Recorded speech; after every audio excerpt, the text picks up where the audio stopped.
Well, hi, good morning. Thanks so much for joining me in my shop here on February 24th. A very, very cold day here. So, I don't know what to do next with this radio. Uh-oh. It's got two serious problems. One is a defective IF transformer. That's pretty serious. And the other one is, well, I don't know what the problem is, but the result is no local oscillator on the shortwave bands. And then there can be more problems in this radio I don't even know about yet. Hope not. But who knows? What to do first? I think it makes more sense to try to get the oscillator operating before doing something about the IF transformer. I've changed out the capacitors of question. That certainly leaves lots of parts behind that could be defective, resistors, other capacitors. Something's got to be wrong. So there appears to be normal operation, pretty much normal operation on the broadcast band, and complete lack of local oscillator on the shortwave bands, both shortwave bands. So obviously the part or the problem is not part of the circuitry that operates when the broadcast band's going, and part of the circuitry which is always operating whenever a shortwave band is selected. That might narrow it down to a particular component or two, if I think about it that way. And I think it has to be a component problem. I have attempted to ohm out these two coils. They're in the circuit, so did I really get a proper test on it? I'm not sure, to be honest with you. So it's still possible there's an open circuit here, and I haven't proved this out. So that would certainly explain things. And I think it's worth probably starting there and verifying. I'll take this off. Verifying that these coils are continuous. They look good. I don't see anything funny about them. They're fairly heavy wire. These two are fairly heavy wire. So they're not so likely to burn out. Yeah, I don't know. Or maybe I'm going to hunt down the one component. The one component. 1, 2, 3 capacitors. There's also something down here. This is probably the thermal capacitor. This whitish one down in here. It's in complete parallel with this one. And this is the compensatory capacitor that compensates for variations in temperature. It's also possible the switch may be defective. It's possible. And what else is possible? I don't think. Okay. I think we need to study the schematic before doing too much more. We'll see if we can spot a component or two that are involved with both shortwave bands but not the broadcast band. Okay, that's the idea. So the local oscillator is developed down here. We have this coil for broadcast. See, the bottom of this coil is attached to the center tap here, and the bottom is attached to the center tap here. A bit of a pattern to that. So I'm thinking we can have an open circuit in here somewhere.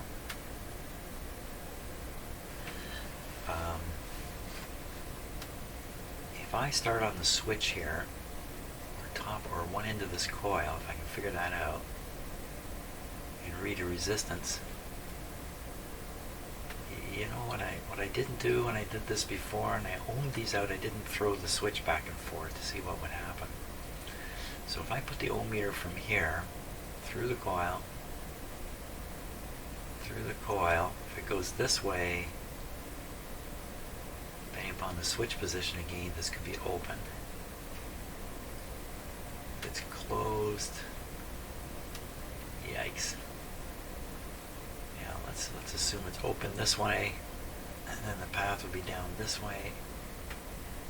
So I could go to ground and the top, and it should read right through.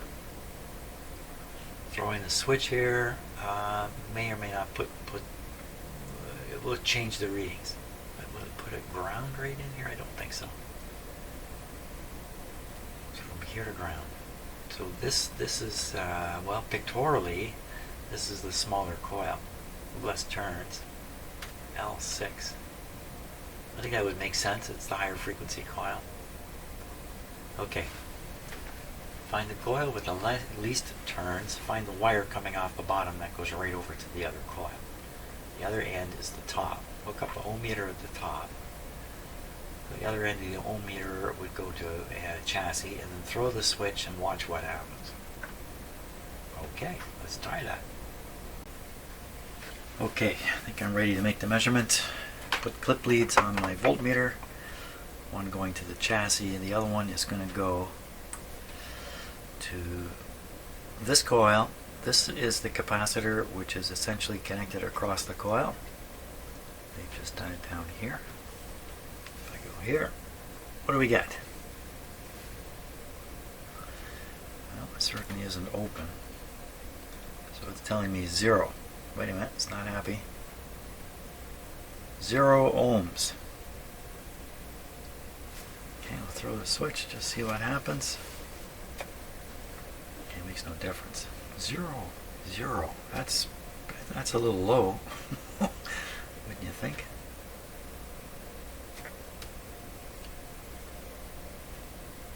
Zero. Well, these are pretty large coils here.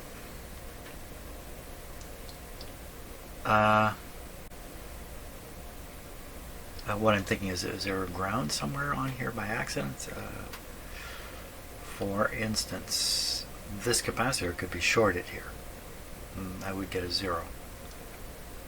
Not because it's shorted, but because I couldn't tell if it was shorted, the way things are arranged here. So I really haven't proved that out.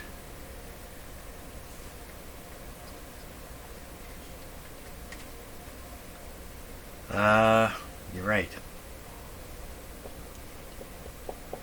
That's the thing about doing these tests, is sometimes you think you're testing something, it's actually something else going on, and you're going to make wrong conclusions.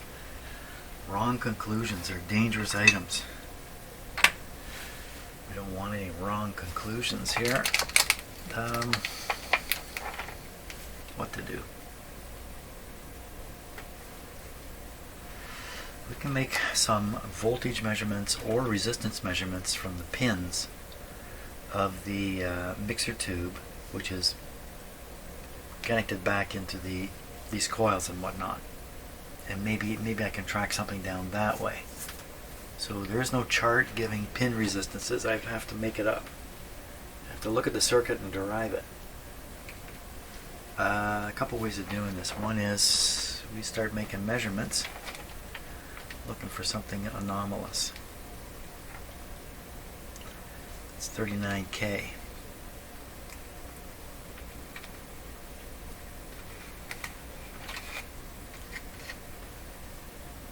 And that's on the coil. That's the same measurement I was just making, basically.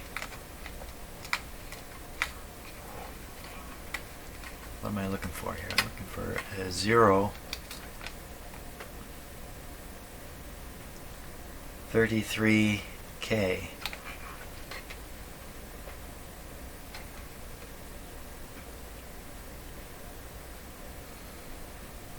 I don't like this meter at all. Okay, it's going to get up to 400K or something like that. Okay.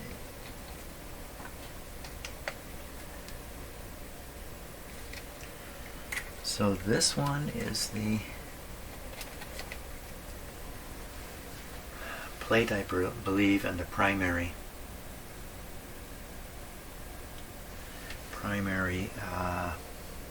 coil on the first IF. Looking for a dramatic change. No.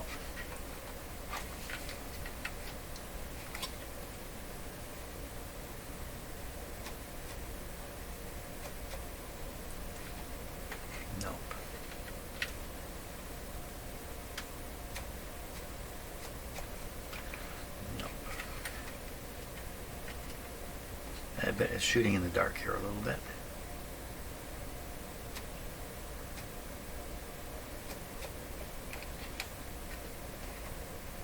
Anywhere there's a difference between the shortwave and broadcast.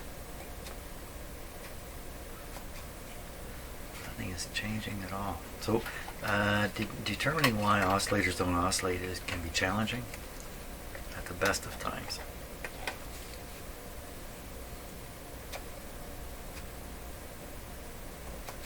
Nothing changing at all.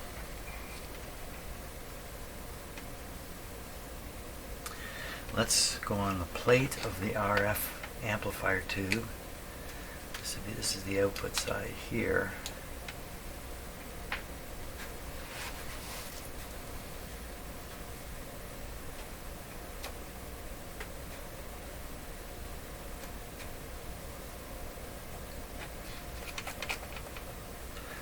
Okay, just things I can clip on.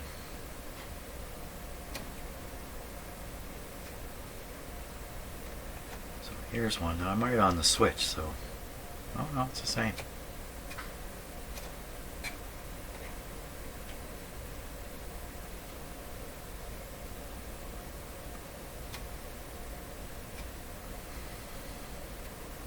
One 1.5 ohms. 1.5 ohms.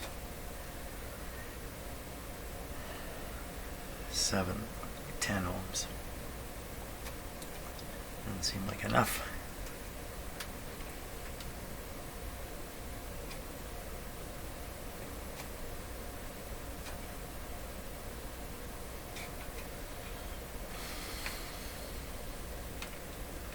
Something needs to change here.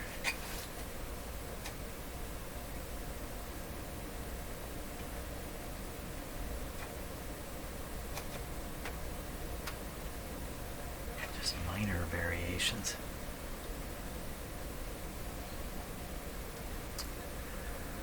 Right. Righto. Okay, let's stare at the schematic again here. So if we look at, let's just look at the broadcast, the band which is operating. This little thing here, this looks like some kind of gimmick arrangement. So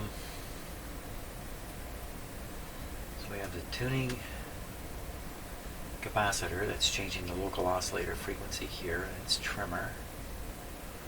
And that, of course, has to be in the circuit when you select these coils.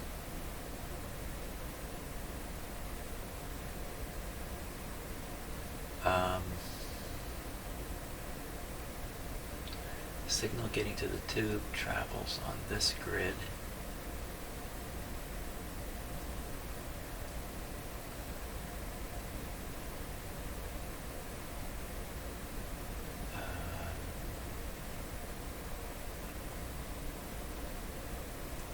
Really kind of suggests,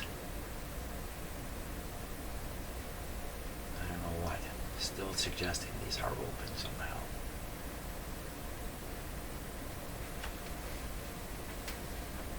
Here's a cathode line. I didn't spot this before. Here's the cathode. So what's happening is that, the cathode current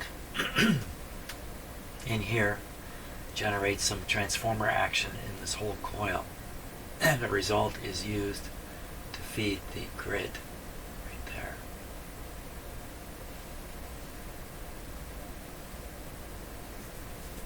So when you flip up to this coil, excuse me, this connection is solid all the time. Except in some cases that same cathode current is fed down through here to get the same effect of this auto transformer arrangement. So it's the same sort of thing here.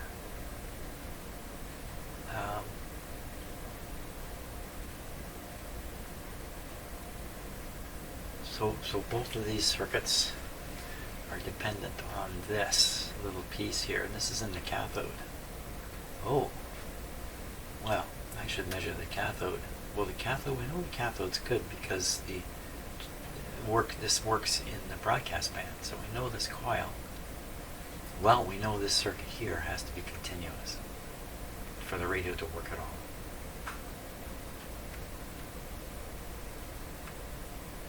So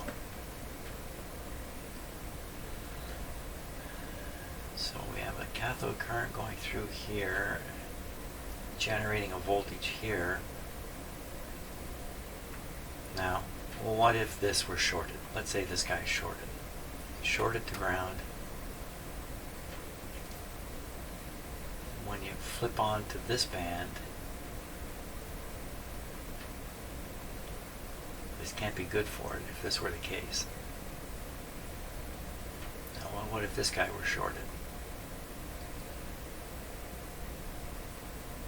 He's not in the circuit all the time. Only in the circuit when this coil is used. So if this were shorted, it'd be a short to nowhere. So it can't be this one. Either one of these two shorted could do the trick. Everything else, you know, the oscillator is working at the lower frequency in the broadcast band. It's a higher frequency. It's a little harder for the oscillator to work, but generally it would just be weaker. Not completely dead. It's completely dead. But what if these are open? If they're open, you don't get the resonance. You don't get the. You might get the same effect. So this one seems to be the most. These two really. The anti-drift. Well, I can test these, you know, as directly as I can. Let's see. One end is open this way if the switch is turned correctly.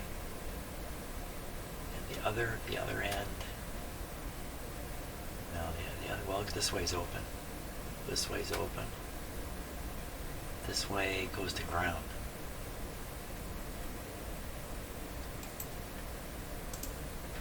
So you basically have a ground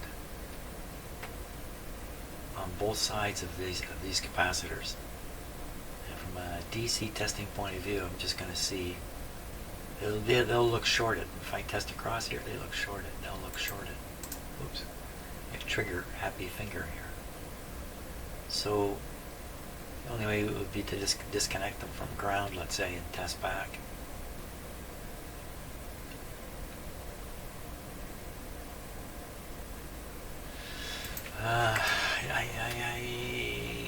And all the rest of this stuff is functioning probably because the broadcast band operates.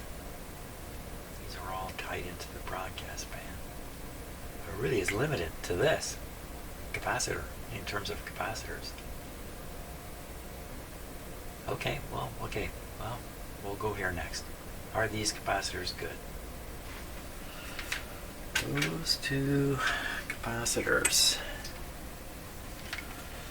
This brown guy and the white guy here. Soldered right to the chassis here. Soldered to this terminal. What's easier to remove and put back? Pretty tough desoldering this.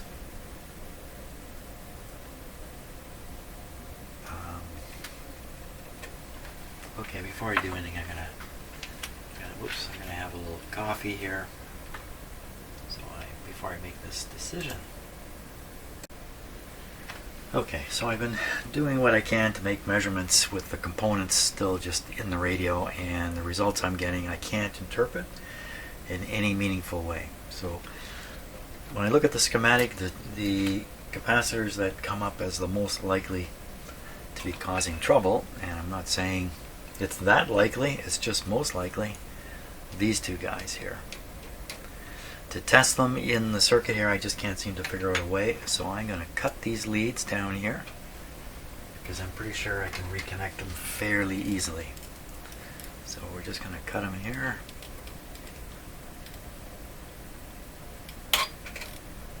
one. My guess is these are going to test just fine. Let's find out.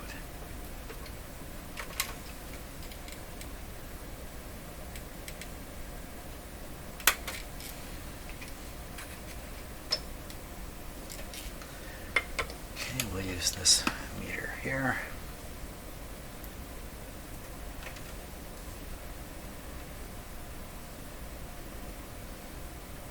Now on the schematic, one of them is called a temperature compensating capacitor. That would be this one, I think. And the other one is called an anti-drift capacitor. Thought they were the same thing. Okay, first capacitor. Here we go. What is it supposed to be? Let me just take a peek on the schematic here. This is supposed to be 48 picofarads. Whoop, what happened? Oh, that didn't look quick enough. Haha. No unknown or damaged part. Let's go on the other one here.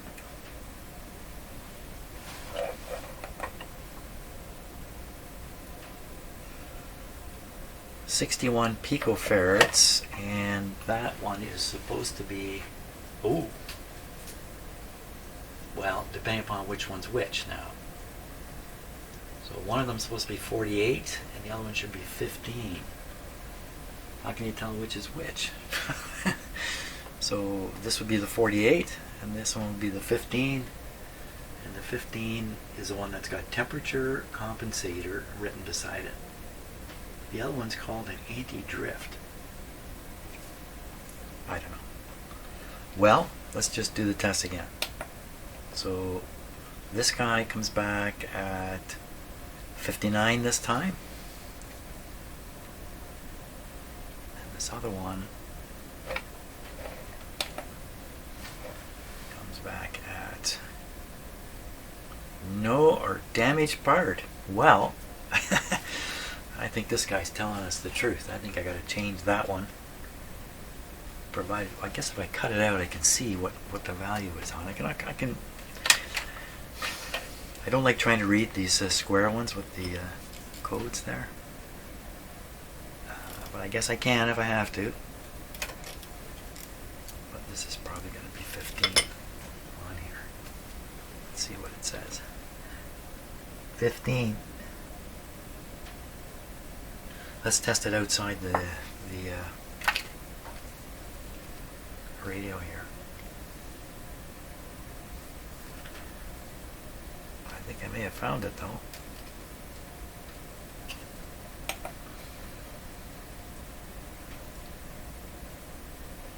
No unknown or damaged part. Well, I don't have a temperature compensating capacitor, and I don't have one that's 15. But I certainly have 15s I can put in there. And temperature compensation. Wow, this is interesting. Well, I'll try that. We'll see what happens. Okay, so what's happened here is I found this capacitor to be defective.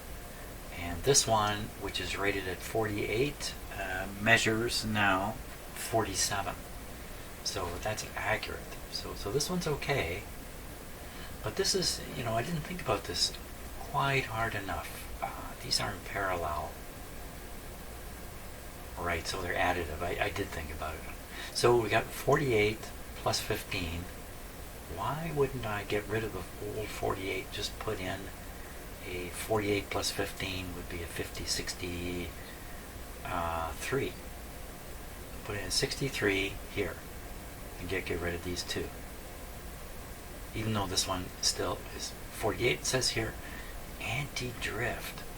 But I don't see that there's anything special about that capacitor. Why did they write anti-drift there? Up here it says temperature compensating. Well, I think what I'm going to do, I'll leave this one sitting in the radio but not connected. And I will connect a new one up, 15 plus 48 for 63. 63 in here, and we'll see if that works. Okay, time to give this guy another test, and I have some hope that it's going to work on the shortwave bands. I'll just review things. I've got an antenna connected. The ground is not connected. The radio is currently on the broadcast band. A good starting point. Volume up just a bit. Still have the bypass in place, of course. This is going to read the current in that one tube. I think we're all set. Okay, dim bulbs. Here we go.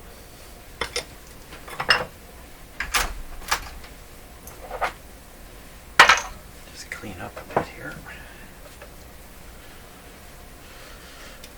Okay, here comes the current.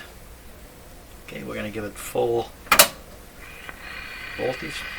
There's the radio working.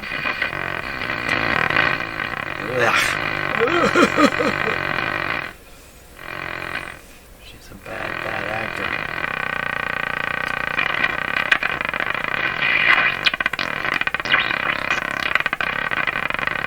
Well, this is way down.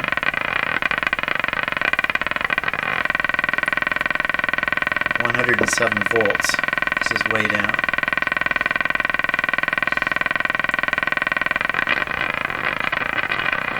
Working fantastic. I'm picking up alien signals with it. Call SETI. Somebody call SETI quickly.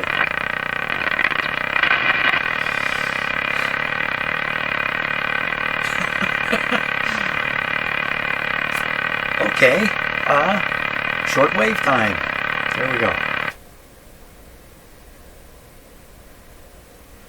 It's pretty darn quiet.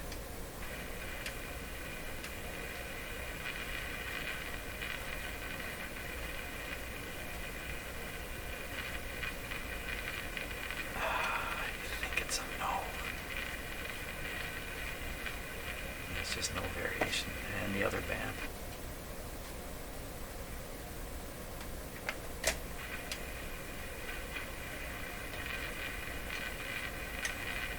Well, that didn't help, did it? What have I got that's gone wrong here? So we're up in the better range of current. How did that happen?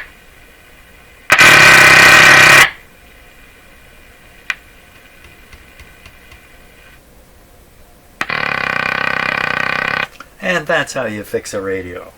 It's wonderful. A round of applause. Bravo.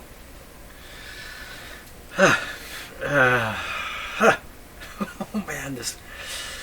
Wow, you know, this is the problem here. You invest more and more time into something like this, and as you do that, it seems to be a longer and longer gamble that you're going to make it through to the other end. Wow. This is not going well at all. Not going well at all. What am I not thinking of? What have I done wrong? Why won't you work? You would think, even if the capacitance here is a little out, which I imagine it is, the radio would still oscillate, the local oscillator would oscillate. And we'd know it. We'd know it because I'm tuning the radio, and we would hear tuning effects because of the sweeping action of the local oscillator. That's not happening. That is not happening.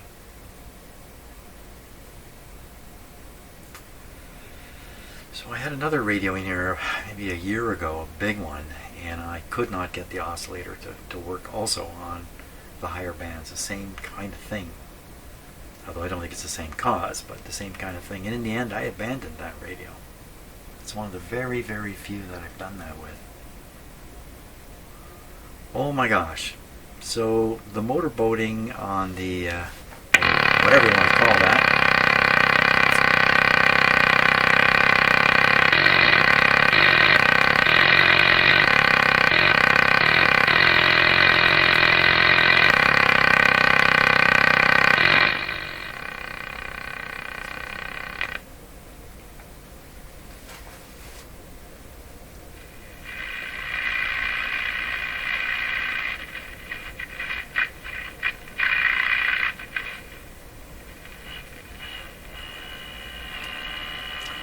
volume here.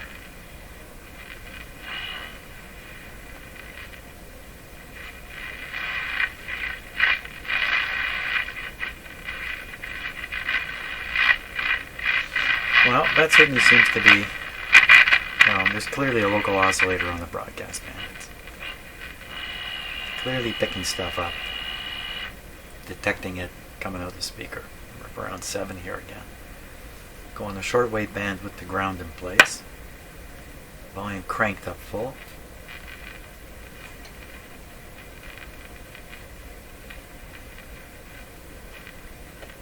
I'm pretty sure there's no local oscillator there. We missed it. I did not get it. Somehow I removed a part that was supposedly defective.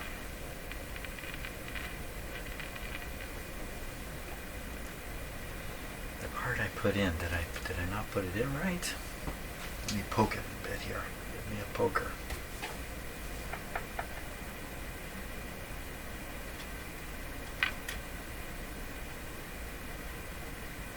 It's connected.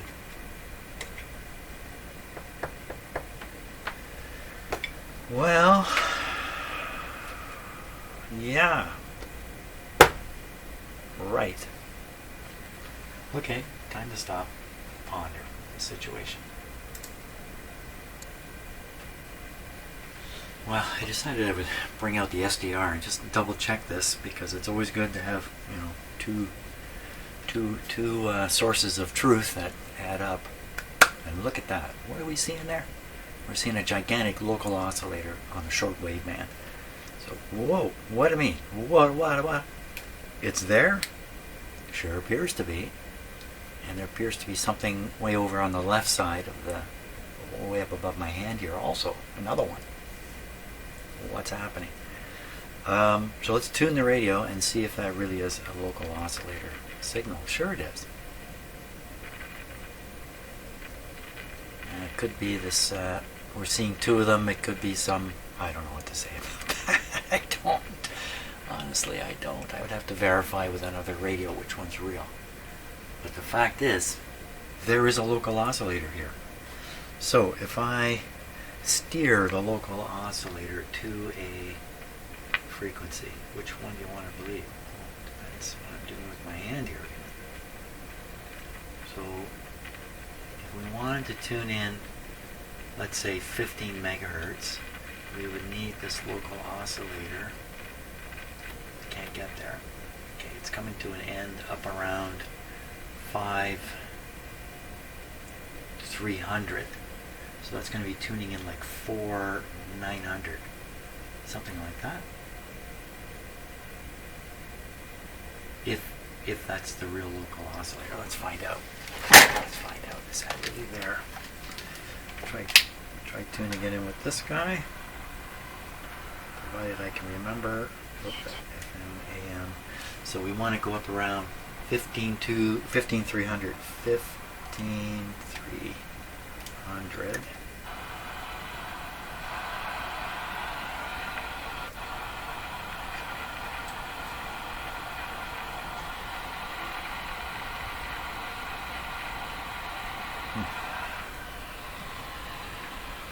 It's got an open clip on the end.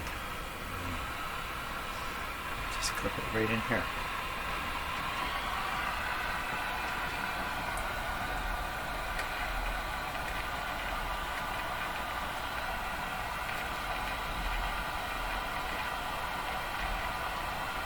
Okay, so supposedly that's right around 15. Let's try 15.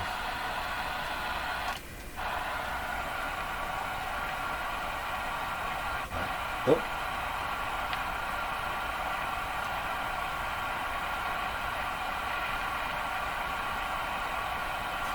Okay, so this other one, the lower end, is at 13.7, 13.8, well, 13.800. 13.800.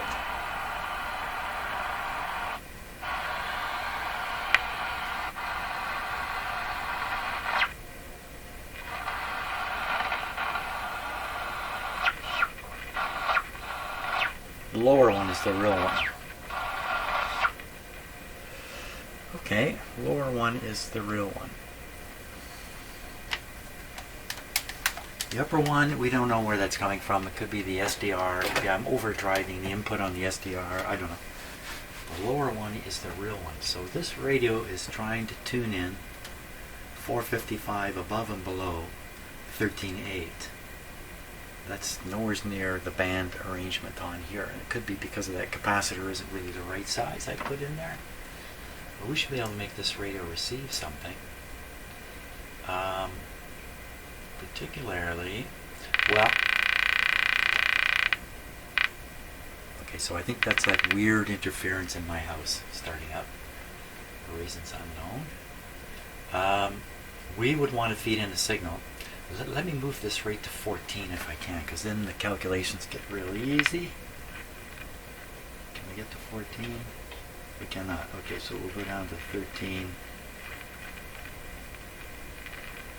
13,455, we can't get there. We can stop here though. Okay, 13,500, that's pretty easy to do calculation. So add 455, take off 455. Good, we need to feed in another signal here.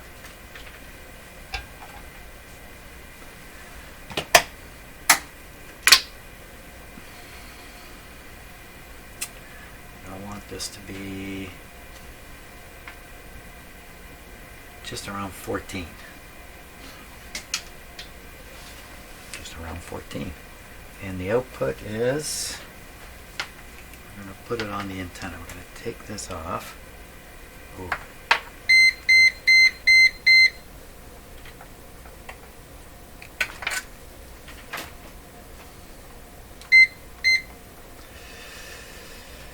Put this on. Where'd it go?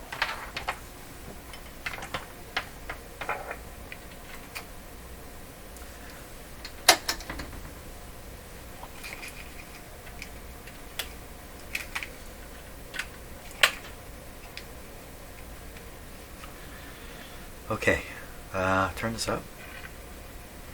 And we cross 14 here,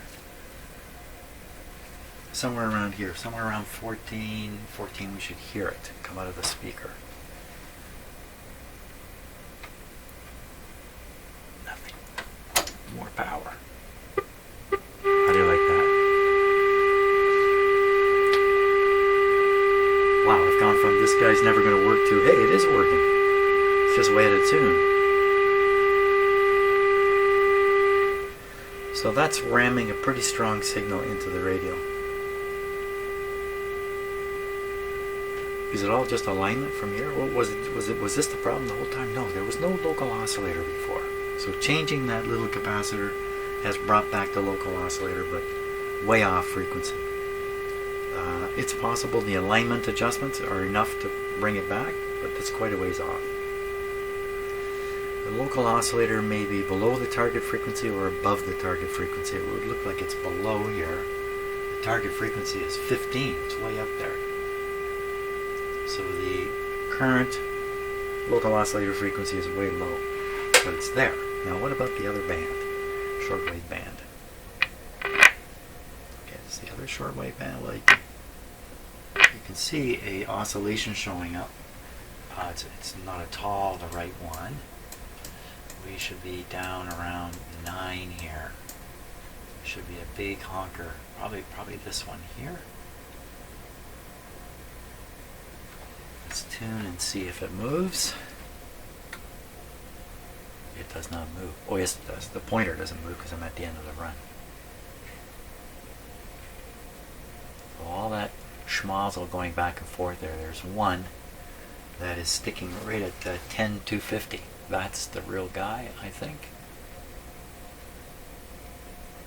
There's so many of them up there, but I think that's all SDR nonsense.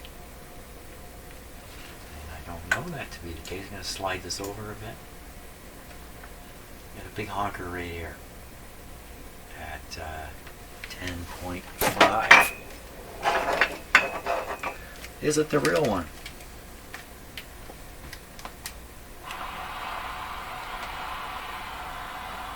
10,500. Okay, so right around just below 10,500. Tune up.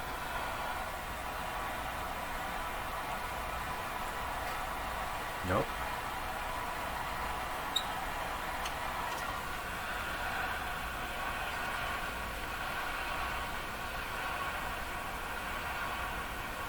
One of these has to be the real thing. Maybe up around 11. Yeah, it's 11, just above 11.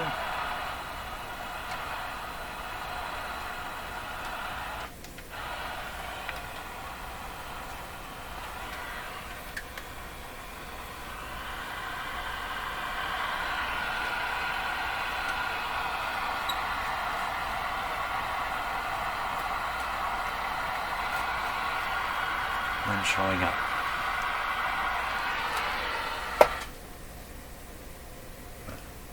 What happened to my radio?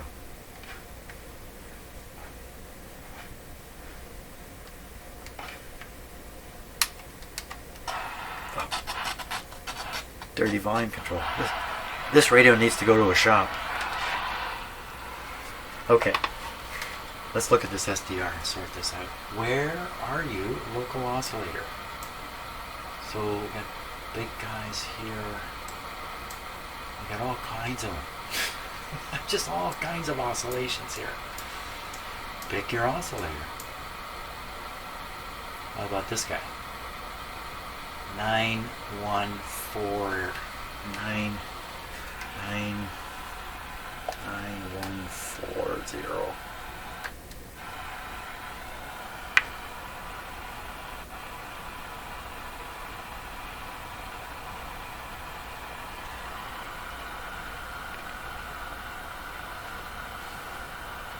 Moving too fast.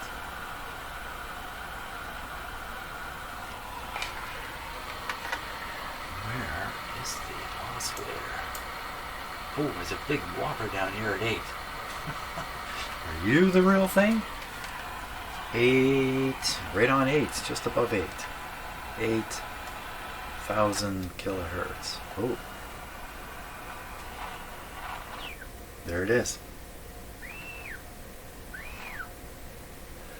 So we're trying to tune in the 9.1 to 9.4, something like that. So we need to be around 8,500, so we're down around 8, so we're just off again. Sounds like just an alignment issue. All those other signals may or may not be produced by the radio itself. It may be artifacts of the SDR when being slammed with too strong a signal.